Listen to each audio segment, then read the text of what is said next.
Victor, تمہارے لیے ایک ایمرجنسی ٹاسک ہے۔ سول ہسپتال کے سامنے پاک ایشیا میڈیکل سٹور ہے، اس کا مالک شرافت رضا ہے۔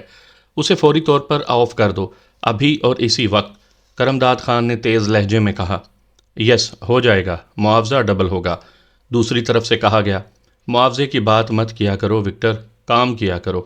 معاوضہ تمہاری مرضی کا لیکن کام ہماری مرضی کا، کرمداد نے غصیلے لہجے میں کہا۔ اوکے، میں ابھی آپ کو واپس رپورٹ دیتا ہوں، وکٹر نے کہا تو کرمداد خان نے اوکے کہہ کر کریڈل دبا دیا، اور پھر ٹون آنے پر اس نے تیزی سے نمبر ڈائل کرنے شروع کر دیے۔ رابن ہوڈ انٹرپرائزز، ایک نسوانی آواز رابطہ ہوتے ہی سنائی دی۔ کرمداد خان بول رہا ہوں، رابرٹ سے بات کرواؤ، کرمداد خان نے کہا۔ یس سر، ہولڈ آن کریں، دوسری طرف سے کہا گیا۔ ہیلو، رابرٹ بول رہا ہوں، چند لمحوں بعد ایک مردانہ آواز سنائی دی۔ رابرٹ، پاک ایشیا میڈیکل سٹور پر آخری بار کتنا مال سپلائی کیا گیا تھا؟ کرمداد خان نے پوچھا۔ گزشتہ ہفتے 50 کارٹن، مختلف دوائیوں کے۔ کیوں؟ رابرٹ نے حیرت بھرے لہجے میں پوچھا۔ وہ اپنا مال کہاں سٹاک کرتا ہے؟ کرمداد خان نے پوچھا۔ اپنی دکان کے پیچھے ایک خفیہ سٹور میں۔ لیکن بات کیا ہے؟ آپ نے یہ انکوائری کیوں کر رہے ہیں؟ کیا کوئی خاص بات ہو گئی ہے؟ رابرٹ نے کہا۔ ہاں، پاک ایشیا میڈیکل سٹور کے پاس 31 انجیکشن کی بوتل لے کر انٹیلیجنس کا کوئی آدمی آیا ہے۔ اس کا کہنا ہے کہ یہ جعلی انجیکشن ہے اور یہیں سے فروخت کیا گیا ہے، اور سینٹرل انٹیلیجنس اس کیس پر کام کر رہی ہے۔ اس نے اسے ٹال کر مجھے فون کیا، اور وہ مجھے بلیک میل کرنا چاہتا تھا، لیکن میں نے وکٹر کو ٹاسک دے دیا ہے کہ اسے فوری آف کر دیا جائے، لیکن میں چاہتا ہوں کہ وہاں سے ہمارا کوئی مال بھی انٹیلیجنس کو نہ ملے۔ کرمداد خان نے کہا۔ آپ کے آدمی تو انٹیلیجنس میں موجود ہیں، آپ ان سے رابطہ کریں، رابرٹ نے کہا۔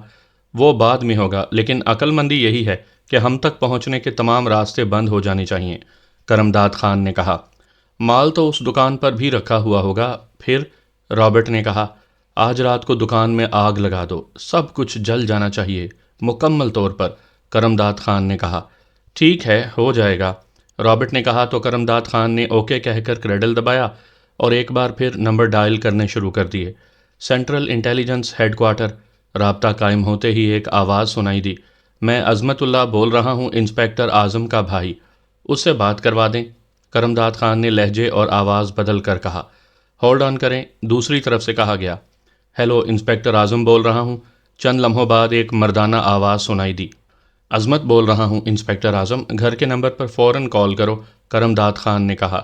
او اچھا، دوسری طرف سے کہا گیا، اور کرمداد خان نے ریسیور رکھ دیا۔ چند لمحوں کے بعد فون کی گھنٹی بج اٹھی تو اس نے ہاتھ بڑھا کر ریسیور اٹھایا۔ یس، کرمداد خان نے کہا۔ انسپکٹر اعظم بول رہا ہوں، دوسری طرف سے انسپکٹر اعظم کی آواز سنائی دی۔ کرمداد خان بول رہا ہوں، انسپکٹر اعظم، کیا تمہاری سروس جعلی ادویات کے کیس پر کام کر رہی ہے؟ کرمداد خان نے کہا۔ جعلی ادویات کے کیس پر؟ نہیں، ایسا تو کوئی کیس انٹیلیجنس کے پاس نہیں ہے۔ کیوں؟ دوسری طرف سے کہا گیا۔ ایک آدمی ہمارے ایک ایجنٹ کے پاس پہنچا ہے، اس نے کہا ہے کہ اس کا تعلق سینٹرل انٹیلیجنس سے ہے اور وہ اس کیس پر کام کر رہا ہے، کرمداد خان نے کہا۔ کیا نام بتایا ہے اس نے؟ انسپکٹر اعظم نے پوچھا۔ نام تو نہیں معلوم، البتہ اس کا حلیہ معلوم ہے، کرمداد خان نے کہا۔ چلو حلیہ بتا دو، میں سمجھ جاؤں گا، انسپکٹر اعظم نے کہا تو کرمداد خان نے وہ حلیہ بتانا شروع کر دیا جو شرافت رضا نے اسے فون پر بتایا تھا۔ Oh very bad, very bad, یکلخت انسپکٹر اعظم کی بوکھلائی ہوئی آواز سنائی دی تو کرمداد خان بے اختیار اچھل پڑا۔ اس کے چہرے پر بھی پریشانی کے تاثرات ابھر آئے تھے۔ کیا ہوا؟ کوئی خاص بات ہے کیا اس حلیے میں؟ کرمداد خان نے بے چین سے لہجے میں پوچھا۔ خان صاحب، یہ حلیہ تو علی عمران کا ہے، جو سینٹرل انٹیلیجنس کے ڈائریکٹر جنرل سر عبد الرحمان کا لڑکا ہے اور سپرنٹینڈنٹ فیاض کا گہرا دوست ہے، اور اس کے ساتھ ہی وہ پاک ایشیا سیکرٹ سروس کے لیے بھی کام کرتا ہے اور انتہائی خطرناک ترین آدمی سمجھا جاتا ہے۔ اس آدمی کا اس معاملے میں آنا تو آپ سب کے لیے انتہائی خطرناک ہے۔ وہ تو اب بھوت کی طرح اس کے پیچھے لگ جائے گا، انسپکٹر اعظم نے کہا۔ کہاں رہتا ہے یہ آدمی؟ کرمداد خان نے پوچھا۔ کنگ روڈ کے ایک فلیٹ پر رہتا ہے اپنے باورچی کے ساتھ، لیکن آپ اگر یہ سوچ رہے ہیں کہ اس کے خلاف کوئی کارروائی کریں تو ایسا سوچے بھی نہیں، ورنہ وہ براہ راست آپ تک پہنچ جائے گا۔ البتہ آپ اپنے تک پہنچنے کے تمام راستے بند کر دیں اور بس، انسپکٹر اعظم نے کہا۔ ٹھیک ہے، میں نے پہلے ہی اس کا بندوبست کر لیا ہے، کرمداد خان نے کہا۔ پھر بھی پوری طرح ہوشیار رہیں، اس کو معمولی سا کلو بھی مل گیا تو وہ ایک لمحہ دیر کیے بغیر گردن دبوچ لے گا اور پھر اس کے پنجے سے کوئی نہیں نکل سکتا، انسپکٹر اعظم نے کہا۔ ہمیں اتنا ڈرانے کی ضرورت نہیں ہے، ہم یہ کام سوچ سمجھ کر کرتے ہیں۔ ایک آدمی تو کیا، اس ملک کا صدر بھی چاہے تو ہمارا کچھ نہیں بگاڑ سکتا۔ بہرحال تمہارا شکریہ کہ تم نے ہمیں ہوشیار کر دیا، کرم داد خان نے کہا، اور اس کے ساتھ ہی اس نے ہاتھ بڑھا کر کریڈل پر رکھا ہی تھا کہ فون کی گھنٹی بج اٹھی اور کرم داد خان نے ہاتھ اٹھا لیا۔ ہیلو، وکٹر بول رہا ہوں۔ کرم داد خان نے ہاتھ اٹھایا تو وکٹر کی آواز سنائی دی۔ یس، کیا رپورٹ ہے؟ کرم داد خان نے پوچھا۔ ٹاسک مکمل کر دیا گیا ہے، دوسری طرف سے کہا۔ اوکے، کرم داد خان نے کہا اور کریڈل دبا دیا۔ پھر اس نے ہاتھ اٹھایا اور ٹون آ جانے پر اس نے ایک بار پھر نمبر ڈائل کرنے شروع کر دیے۔ یس، رابطہ قائم ہوتے ہی ایک بھاری سی آواز سنائی دی۔ کرم داد خان بول رہا ہوں، جناب دارالحکومت سے۔ کرم داد خان نے انتہائی مؤدبانہ لہجے میں کہا۔ یس، دوسری طرف سے مختصر سے الفاظ میں کہا گیا تو کرم داد خان نے شرافت رضا کے فون آنے سے لے کر اب تک کی تمام کارروائی تفصیل سے دہرا دی۔ ٹھیک ہے، تم میری کال کا انتظار کرو، میں معلومات کرتا ہوں، دوسری طرف سے کہا گیا، اور اس کے ساتھ ہی رابطہ ختم ہو گیا۔ اور کرم داد خان نے ایک طویل سانس لیتے ہوئے ریسیور رکھا اور پھر میز کی دراز کھول کر اس میں سے شراب بھری ہوئی ایک چھوٹی بوتل نکالی اور اسے کھول کر منہ سے لگا لیا۔ جب بوتل خالی ہو گئی تو اس نے خالی بوتل ساتھ پڑی ہوئی ٹوکریوں میں اچھال دی۔ تقریباً 10 منٹ کے بعد فون کی گھنٹی بج اٹھی تو کرم داد خان نے ہاتھ بڑھا کر ریسیور اٹھا لیا۔ کرم داد خان بول رہا ہوں، کرم داد خان نے کہا، کیونکہ اسے معلوم تھا کہ یہ چیف کی کال ہوگی۔ چیف فرام دس اینڈ، تمہاری رپورٹ درست ہے، یہ عمران انتہائی خطرناک آدمی ہے، اس لیے یہ فیصلہ کیا گیا ہے کہ مارکیٹ سے فوراً تمام مال واپس اٹھا لیا جائے اور کاروبار اس وقت تک بند کر دیا جائے جب تک میں دوبارہ آرڈر نہ دوں، اور اس دوران تم نے بھی انڈر گراؤنڈ رہنا ہے۔ چیف نے کہا تو کرم داد خان کی آنکھیں حیرت سے پھیلتی چلی گئیں۔ یس چیف، اس نے آہستہ سے کہا، اور اس کے ساتھ ہی رابطہ ختم ہو گیا تو اس نے ریسیور رکھ دیا، لیکن اس کا چہرہ حیرت کی شدت سے بگڑا ہوا تھا۔ یہ کیا ہو گیا؟ ایک آدمی کی خاطر چیف نے کاروبار بند کروا دیا؟ کیا مطلب؟ کرم داد خان نے خود کلامی کے انداز میں کہا۔ اسے سمجھ نہیں آ رہی تھی کہ ایسا کیسے ہو سکتا ہے، لیکن چونکہ وہ چیف کے سامنے کوئی بات نہیں کر سکتا تھا اس لیے اس نے حیرت کا بھی اظہار نہیں کیا تھا، کیونکہ اسے معلوم تھا کہ چیف کا ایک اشارہ اسے تو کیا، اس کے پورے خاندان کے لیے خطرناک ثابت ہو سکتا ہے۔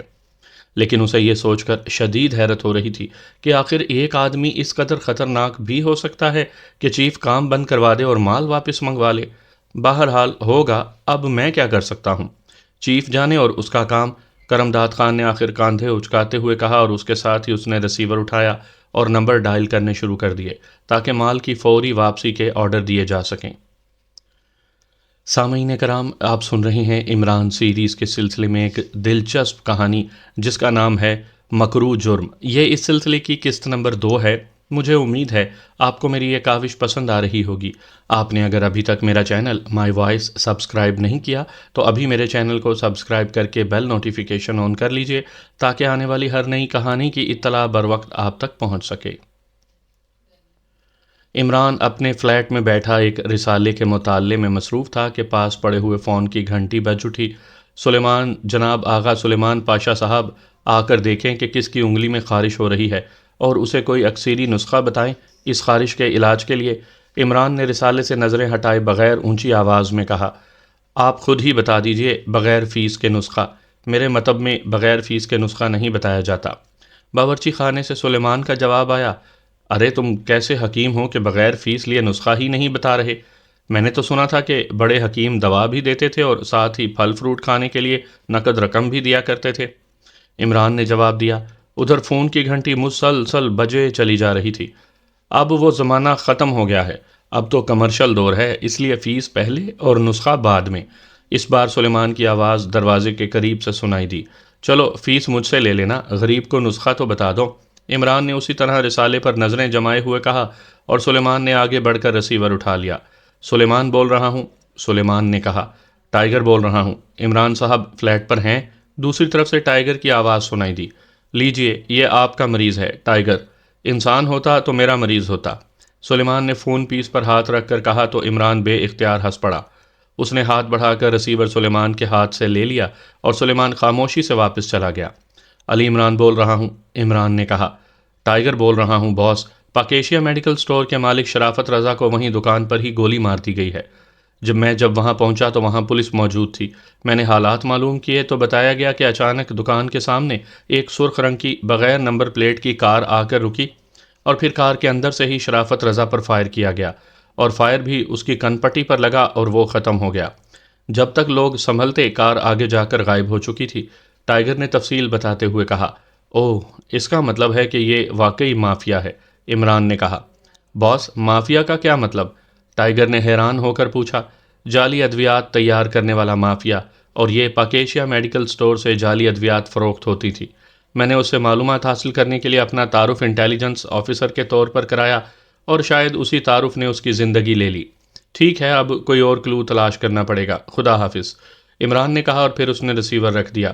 چند لمحے وہ خاموش بیٹھا رہا، پھر اس نے ریسیور اٹھایا اور تیزی سے نمبر ڈائل کرنے شروع کر دیے۔ صدیقی اسپیکنگ۔ رابطہ قائم ہوتے ہی صدیقی کی آواز سنائی دی۔ چیف آف 4 اسٹار کہا کرو، کچھ روب اور دبدبہ تو پڑے سننے والے پر، عمران نے کہا۔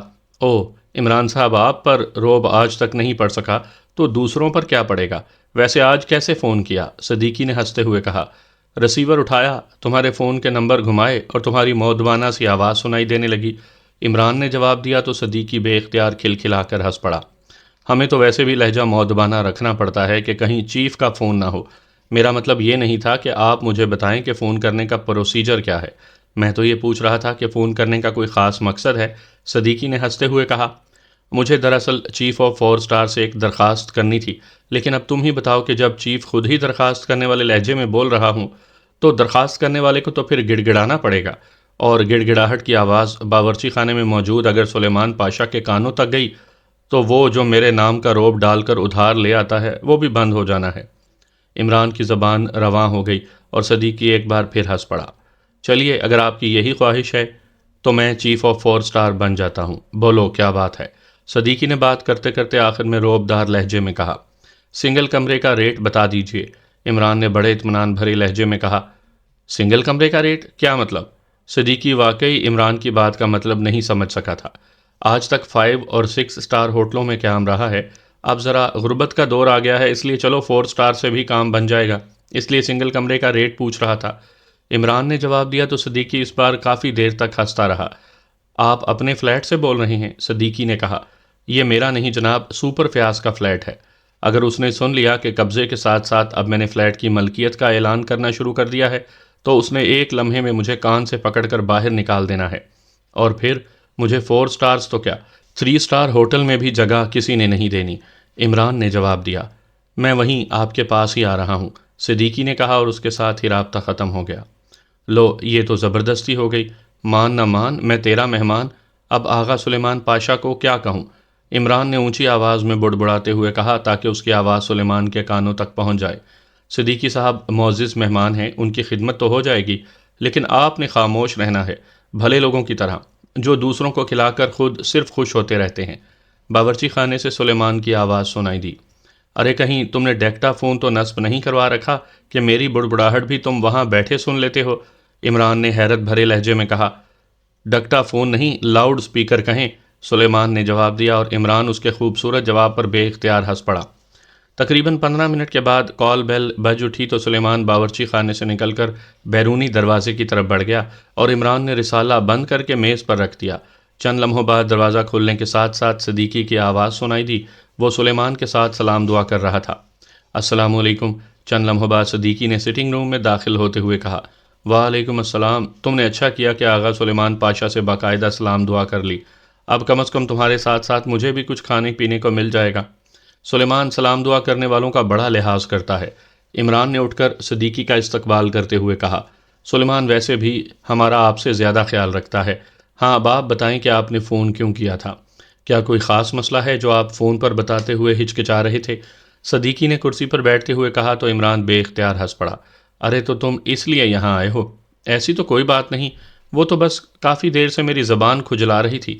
میں نے 1000 بار سلیمان کو کہا ہے کہ مجھے جلدی جلدی چائے بنا کر دیتے رہا کرو، کیونکہ گرم گرم چائے سے زبان کی کھجلی بند ہو جاتی ہے، لیکن یہ حکیم الحکمہ چائے دینے کے بجائے کثرت چائے نوشی کے نقصانات پر لیکچر دینا شروع کر دیتا ہے، اس لیے کھجلی بڑھ جاتی ہے تو مجبوراً مجھے فون اٹھا کر نمبر ڈائل کرنے پڑتے ہیں۔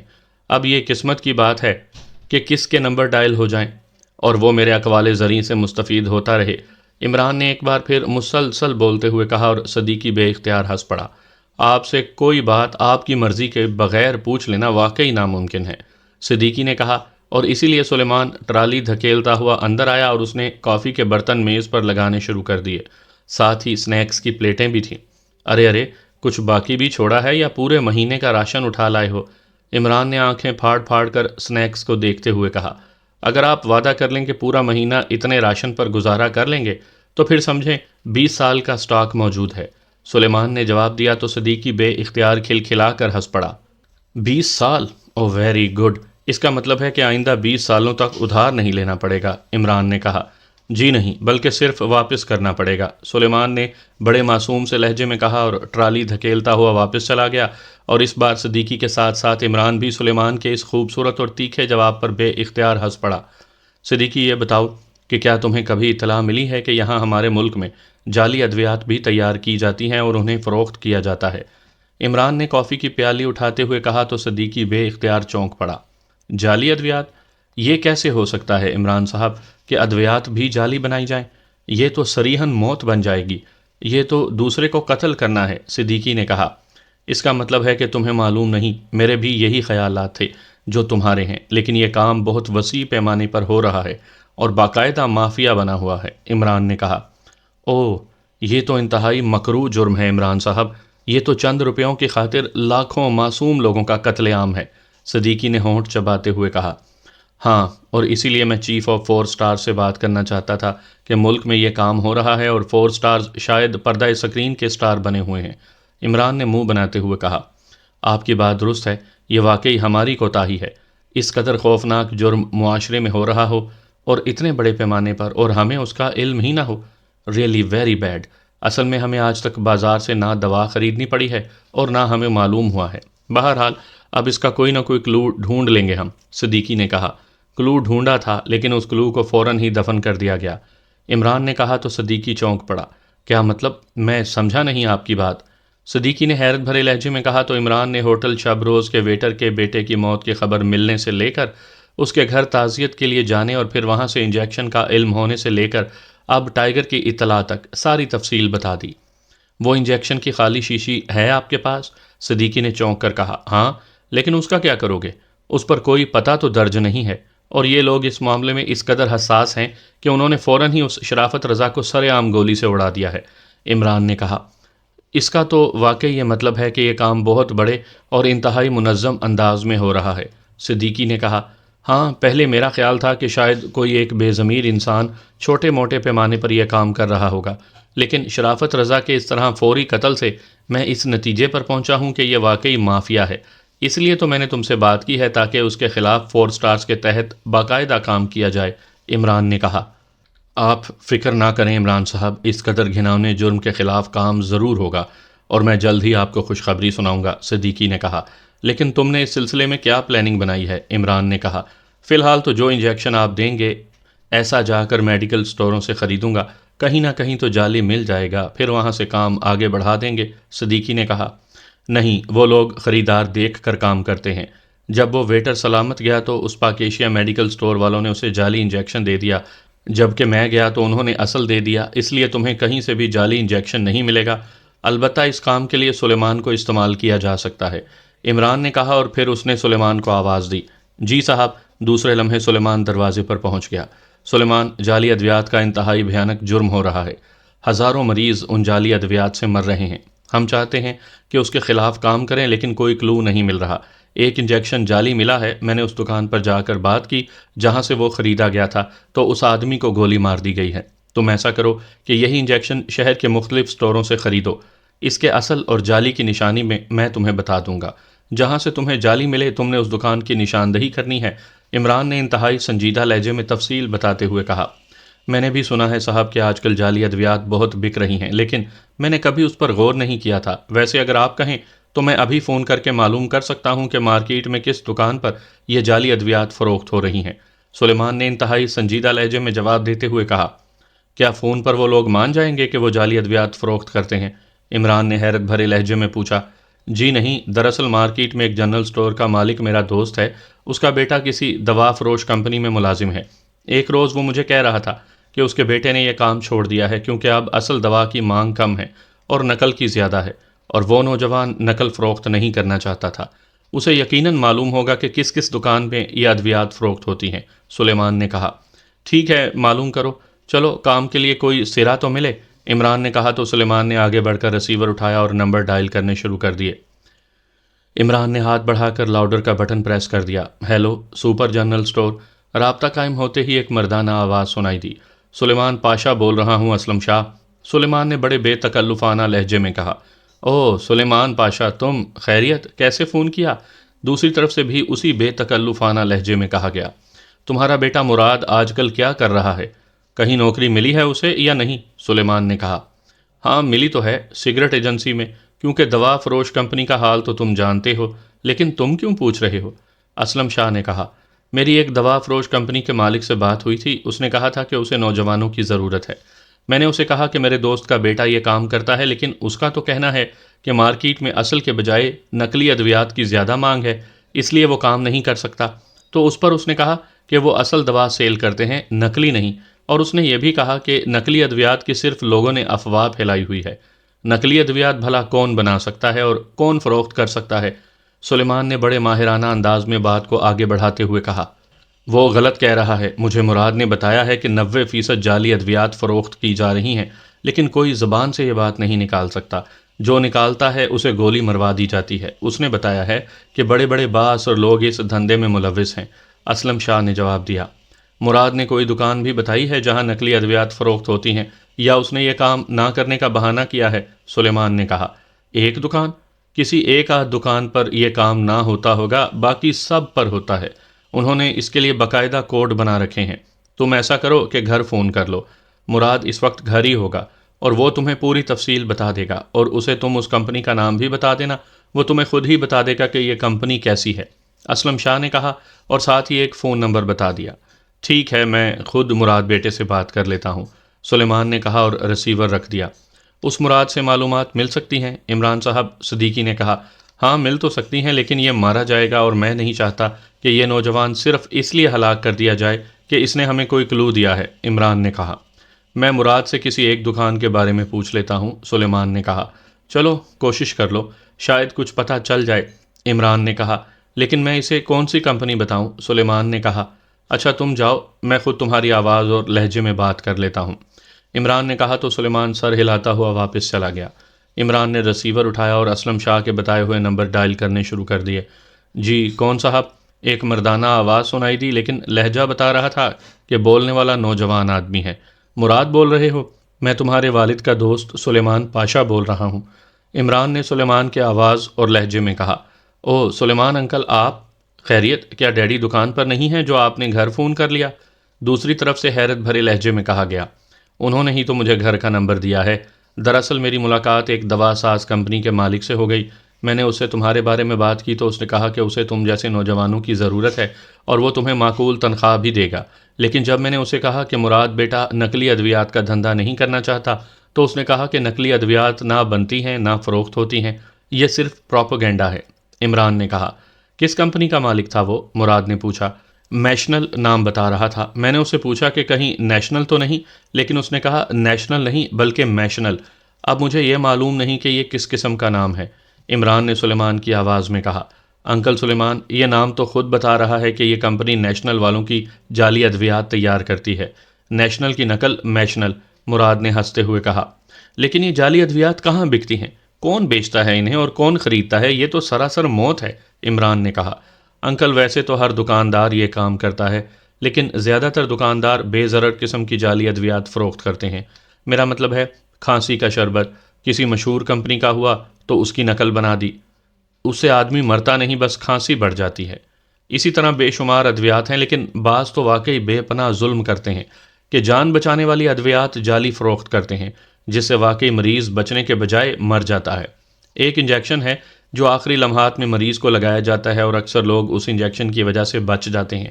یہ 1300 روپے کا انجیکشن ہے، لیکن اب ایک کمپنی یہ انجیکشن جعلی بنا رہی ہے، اور آپ حیران ہوں گے کہ اس انجیکشن کی شیشی میں صرف چند گرام بیسن بھر دیا جاتا ہے۔